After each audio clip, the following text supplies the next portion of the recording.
Riboti ya muthurimi wa mathabu ma thirikari Margaret Nyakango akiendekithia uria mihaka ya uheani wa basari ibatie kurumirirwo ni thirikari nene na cia matura yamukerirwo na mbukerera nene ni magavana makiuga kugirio maheane basari kuri arutwo a secondary na university ni undu ukurituhiria aciari murigo na njira nene.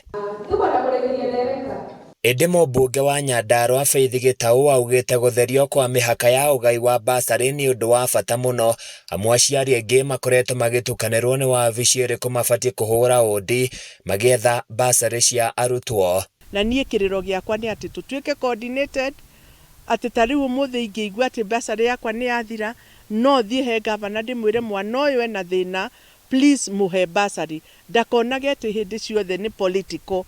Tugatigatue basari politics, tutikarehe politics na basari ni tondu ni ciana citu, rucio rwitu niruo turarera. Mũmbunge uyu augite mutaratara uyu nduri na thina na uguo kira gibatie ni gukorwo na utheri na waragania uheani-ini wa basari. Basari no ni turona ona ukorwo ugiuka gatagati-ini na nikio marerwo rorai ni ciana iriku murahe basari, rorai ona ingikorwo ni tani uguo ni ndahe mwana kabasari gakwa kanini na basari yo ndamuhe ndihota kurikia na thi kwa governor aheo cia kurikiriria nie ndirona thina wiha.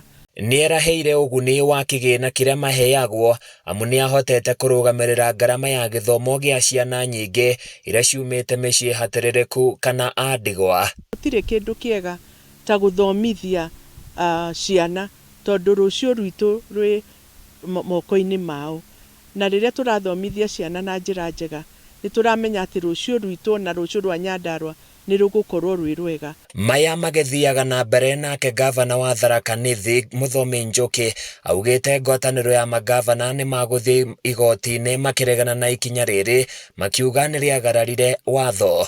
Na kama tulipitia sheria tukiwa county assembly, hiyo basari imekuwa ikipeanwa tangu control of budget na budget. Ile budget tumepitisha juzi, huyo controller wa budget alipitisha tukapeana basari last year. Nini imebadilika saa hii ambaye anasema kwamba hatuwezi peana basari? Hiyo ndio anasema ni siasa. Muthomi augite thirikari nene ni ibatie guthukira kigina sekta ciothe iria iranyitirira githomo amu gaturuka uhoro ni arutwo othe magunike. County inasema tupeane basari, atupeane basari kwa shule, tunapea basari kwa mwanafunzi ambaye atakuwa mmoja wetu ya development project katika kijiji. Mubango uyu wa uheani wa basari ungithi na mbere na kunyorokio ciana nyingi no ithie na mbere na kugunika ona makiria. Handu-ini ya Kameme TV kuma kaunti-ini ya Nyandarua ni njitagwo Francis Mwangi wa Wawira.